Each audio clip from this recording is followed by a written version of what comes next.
예, 오늘 전북 부안에서 발생한 규모 4.8의 지진은 올해 최대 규모라는 점, 또 그동안 지진이 자주 발생한 지역이 아니었다는 점에서 지진이 일어난 배경이 주목되고 있는데요. 네, 관련 내용 전문가 전화로 연결해서 자세히 짚어보도록 하겠습니다. 김광희 부산대 지질환경공학과 교수 전화 연결되어 있습니다. 교수님 나와 계십니까? 예, 안녕하세요. 네, 안녕하십니까. 김광입니다. 예, 일단 가장 눈에 띄는 점이라고 하면 지진이 일어난 곳, 전북 부안군 남남서쪽 4km 지점입니다. 육지에서 지진이 발생했잖아요. 교수님, 육지에서 규모 4.5 이상의 지진이 발생한 것 6년여 만입니다. 어떤 의미가 있다고 보고 계시는지요? 물론 이렇게 비교적 큰 규모의 지진, 중규모의 지진이 육지에서 발생한 거는 좀 오랜만인데요. 예. 알고 계시는 것처럼 우리나라 육지에서는, 내륙에서는 최근에 규모 5.8, 5.4의 지진이 발생해서 피해가 발생한 적도 있어서 예. 이 정도 규모의 지진이 아주 이례적이라고 얘기할 수는 없습니다. 그렇지만 우리나라에서도 이렇게 중규모 정도의 지진이 발생하고 있고, 이런 지진들이 좀 큰 지진들이 발생하면 피해도 발생할 수 있다. 이렇게 경각심을 가져야 되겠습니다. 네, 그리고 이 부안에서 지진이 발생한 뒤에 굉장히 폭넓은 지역에서 흔들림이 감지됐습니다. 인근 군산 지역은 물론이고 강원도에서도 진동을 느꼈다고 하는데 4.8 규모 지진 강도는 어느 정도라고 봐야 합니까? 이렇게 규모가 4.8 정도 되면은 상당히 넓은 지역에서 지진을 느끼는 게 아주 일반적이고요. 예. 네. 광범위한 지역에서 피해가 발생하지는 않지만 진앙 지역에서는 창이 많이 흔들리고 대부분의 사람들이 느끼고, 그리고 부분적인 피해, 아주 경미한 피해가 발생하는 게 일반적입니다. 네. 그렇지만 오늘 우리나라 여러 지역에서 지진을 느꼈지만 아주 심각한 피해가 발생했다고 생각하기는 좀 어렵겠죠. 예. 네, 특히 이 부안에서 42km 떨어진 곳인 영광에서는 원전이 작동하고 있지 않습니까? 그래서 이 원전에 혹시 영향을 주는 것 아니냐 이런 우려도 나왔어요.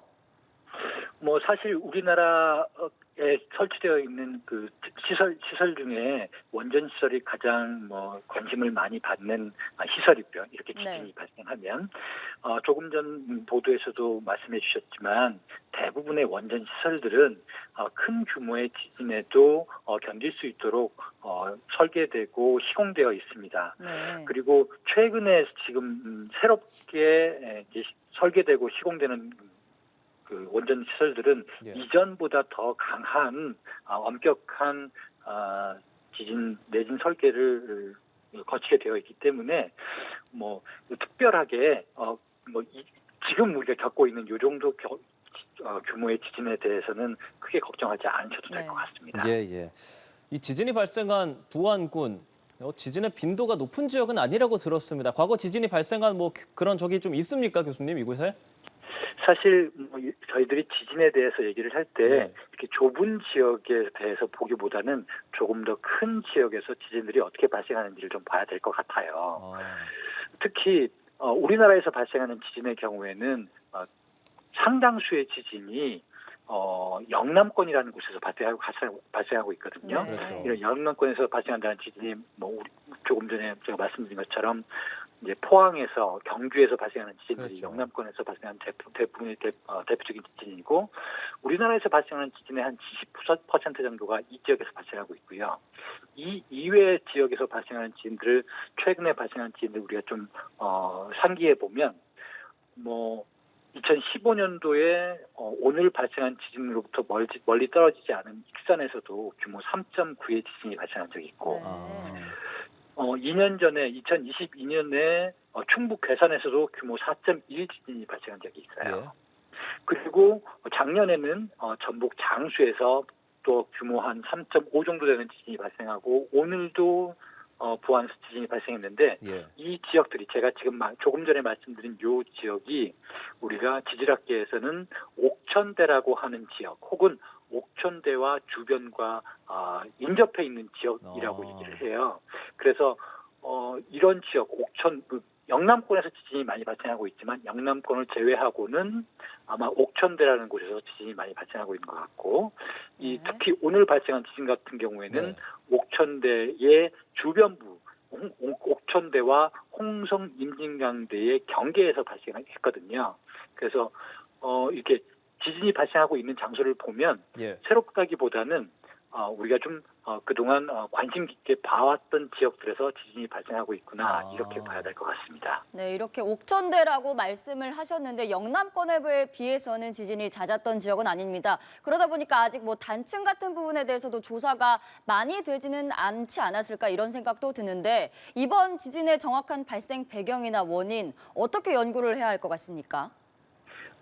이렇게 지진이 발생하고 있다 하는 것은 그 지역 지하에 지진을 일으킬 수 있는 원인 단층이 있다는 것이고 방금 말씀하신 것처럼 이런 단층이 어떻게 분포하고 있는지 그 단층이 다시 움직일 가능성은 있는지 그리고 그 주변에 지진을 일으킬 수 있는 단층이 없는지 있는지 있다 그러면 얼마나 큰 규모의 단층이 있고 앞으로 얼마나 큰 규모의 지진이 발생할 수 있는지 우리가 조사를 할 수 있고요. 그런 조사를 통해서 앞으로 발생할 지진, 앞으로 있을 수 있는 흔들림 그리고 그 지진으로 인한 피해에 대한 대응을 체계적으로 과학적으로 할 수 있습니다. 예. 그 준비를 하나하나 해야 되고요. 네. 우리가 이미 이런 작업들을 경주 지진, 포항 지진 겪으면서 필요성을 느껴서 수행을 하기 시작했고 순차적으로 진행을 하고 있습니다. 그래서 이런 작업들을 하는데 시간이 좀 걸리겠지만 자료가 모이고 나면 이런 자료들을 이용해서 조금 더 과학적으로 체계적으로 대응할 수 있는 준비를 하게 될 거라고 생각합니다. 예. 교수님, 그 전북 부안군의 좀 특징을 보면은 특이한 암석에 대해서 좀 여쭤보고 싶습니다. 아무래도 책이 이렇게 쌓여서 형성된 것처럼 보이는 채석강이라는 관광지가 있잖아요. 이런 지역적 특징과 이번 지진에도 좀 연관이 있다라고 볼 수 있는 겁니까?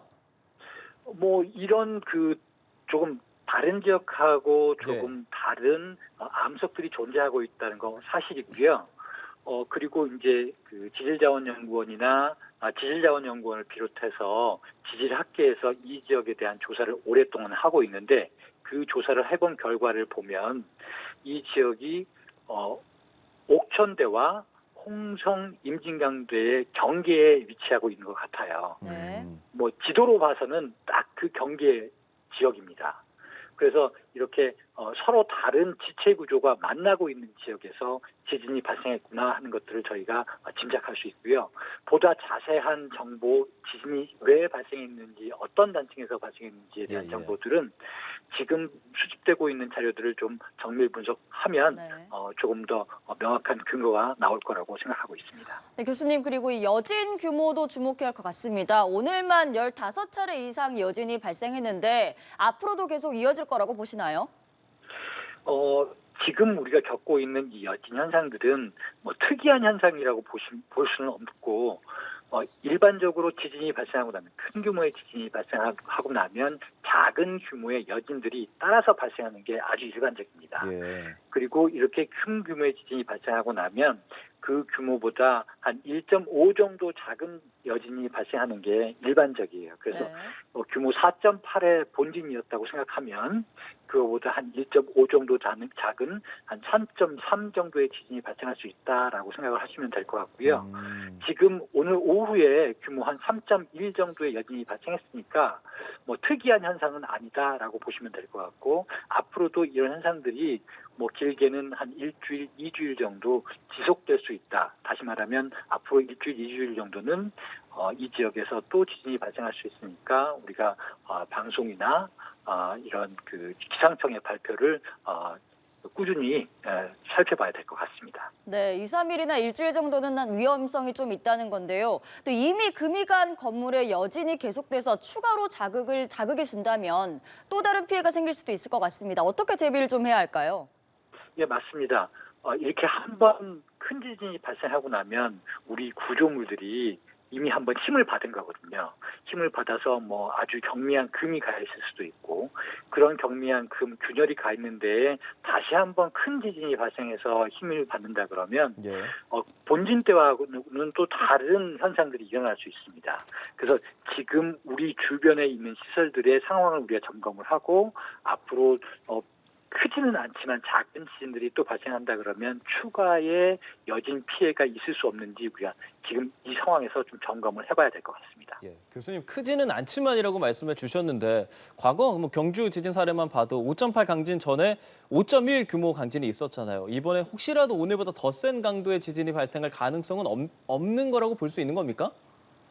사실 지금 우리가 가지고 있는 예. 현재 과학기술 수준만을 가지고 앞으로 지진이 어떻게 발생할지 예측하는 것은 불가능합니다. 다시 말하면 앞으로 지금 우리가 규모 4.8 지진을 겪었으니까 앞으로 어떤 지진들이 발생할 것이다라고 예측하는 것은 불가능하지만 지금 상황을 봐서는 규모 4.8 지진이 발생하고 예. 작은 지진들이 발생하고 있으니까 이 정도 상황에서 본진이 발생하고 여진이 따라오는 상황에서 지진 상황이 종료가 되기를 기대를 하고요. 혹시라도 그래도 모르니까 앞으로 큰 지진이 혹시 발생하지 않을까 좀 걱정을 하시는 분들이 있을 수 있고 예. 그런 상황들은 앞으로 지진들이 어떻게 발생하는지 여진 상황을 좀 살펴봐야 되는 것이고 전문가이지만 앞으로 큰 지진이 또 발생할 수 있다 없다는 말씀드리기가 좀 어렵습니다.